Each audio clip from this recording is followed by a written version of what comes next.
വയലിൽ നടന്നും പാട്ടുകേട്ടും ചെറുവയൽ രാമനൊപ്പം പ്രിയങ്ക ഗാന്ധി MP. പ്രിയപ്പെട്ട പ്രിയങ്കയെ കാണാൻ നേരത്തെ തന്നെ രാമേട്ടന്റെ ബന്ധുമിത്രാദികൾ വീട്ടിലെത്തിയിരുന്നു.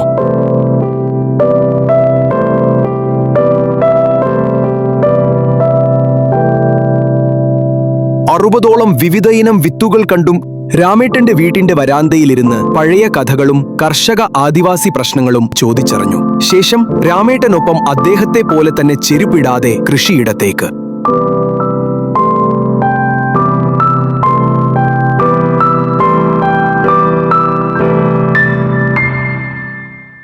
വിശാലമായ നെൽവയൽ നടന്നു കണ്ടും നാടൻ പാട്ടുകേട്ടും പ്രിയങ്ക ഗാന്ധി 2.5 മണിക്കൂറോളം ചിലവഴിച്ചു.